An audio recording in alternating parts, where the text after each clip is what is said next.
PFF is running one of their biggest sales ever. 40% off a PFF Plus subscription right now using the promo code BLACKFRIDAY. That means that you get everything fully unlocked. You get the grades, you get the stats, you get all the fantasy advice, the betting advice, which our new player prop tool is available on web as well to make you a smarter, better. You've got all of the draft analysis, the free agency analysis, all of that great stuff. Subscribe.pff.com to get 40% off a year-long PFF Plus subscription. Get it now. All right, last game, we're turning the clock back to Thursday Night Football. The Buffalo Bills took on the Houston Texans. Houston won this game 23-19. Top 5 graded players that we had for the Houston Texans. Safety Kalen Bullock, another interception in this game, an elite 92.4 overall grade. Will Anderson Jr. If Myles Garrett wasn't having the year that he is, this dude would be right there for Defensive Player of the Year. We've got some edge rushers having some sick years. I mean, he is even awesome. His teammate, man. Even Danielle Hunter, who was, I think, just barely off of this list because of his run defense. I mean, just freaks at this Houston defense. 91.3 overall grade for Will Anderson. Offensive guard Ed Ingram with an 84.3. Offensive tackle Trent Brown an 82.4. Cornerback Kamari Laster with an 80.3. And then Davis Mills a 66.8 overall grade. On the Buffalo Bills side of things, their safety Jordan Poyer at the top of their list with a 78.5. Edge rusher Greg Rousseau a 74.4. Offensive guard David Edwards a 71.9. Edge rusher Joey Bosa a 69.0. And then defensive tackle Daquan Jones a 68.9. Josh Allen in this one a 55.6 overall grade.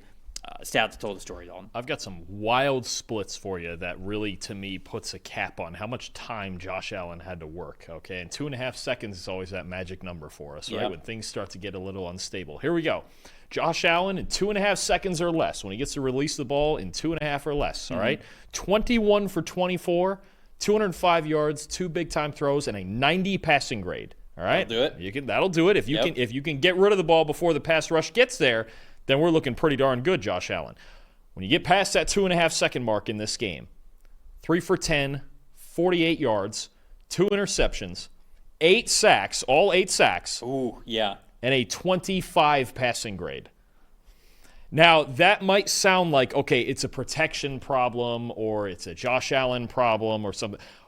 When I went back and watched this Friday, the day after, I'm watching this and I'm watching Allen have to hold the ball. And he's getting hit, and it's beyond the 2.5 seconds. He's writhing on the ground in pain. And I'm watching this the outside. And it's not easy to get open against this Texans secondary. It's maybe the best defense in football. Right.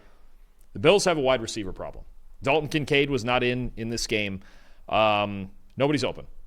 And the Texans, once again, maybe not through full tilt man coverage across the board, but on the outside, some match things, run some 3-seam. They got a good amount of that going, a little bit of cover one in some big spots. Mm-hmm. Just like last year, the Texans were not afraid in 2 areas. One, outside the numbers. If you saw a Bills receiver line up outside the numbers, he's getting pressed man from Stingley or Lassiter. Don't care. We're winning that battle. 2, if the Bills were going 3-by-1 and you had the X on the backside, whoever that may be, Josh Palmer or whoever else might be on that backside, we might go zone the rest of the way. That one guy's getting locked down. You're not getting a one-on-one. You're not winning that one. The Bills and the first, Kincaid not playing was huge. Yep. Because he's been their best receiver this year. Coleman didn't either. Healthy scratch, second week in a row. The lack of development, and who knows what's going on with Keon Coleman in future years, right? This team missing a number 1 receiver, a real number 1 receiver that just about every contender has. Some of them have 2 of them. Get matchups like this, it kills their offense.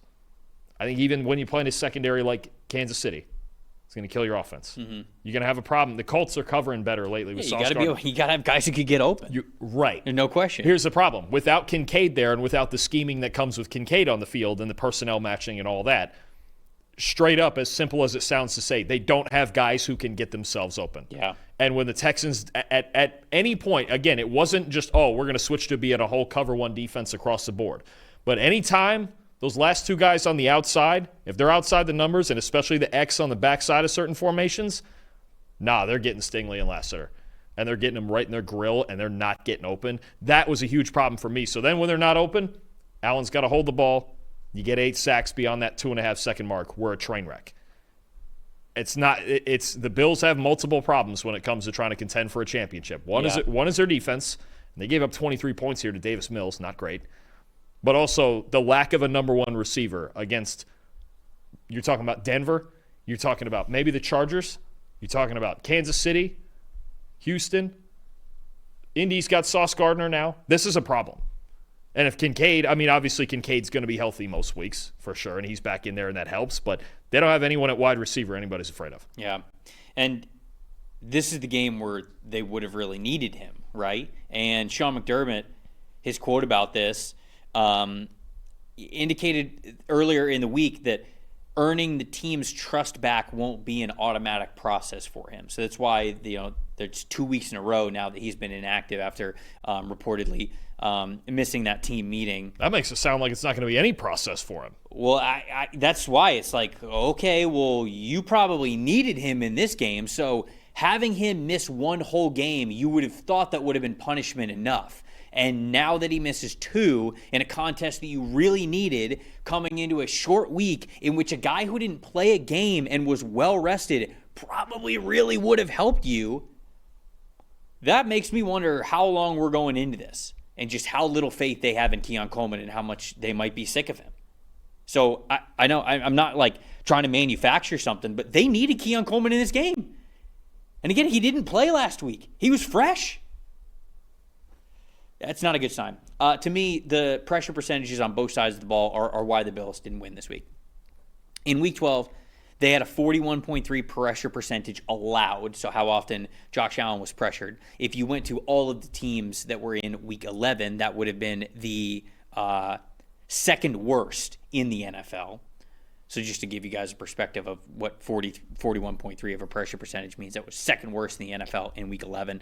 And then pressure against Houston, 20.3, that would have just been that would have made Houston's offensive line look like a top 8 unit in the league if we look at Week 11 stats. And obviously I'm looking at Week 11 stats because I was filling out the notes for Week 11 because we had this game on Thursday.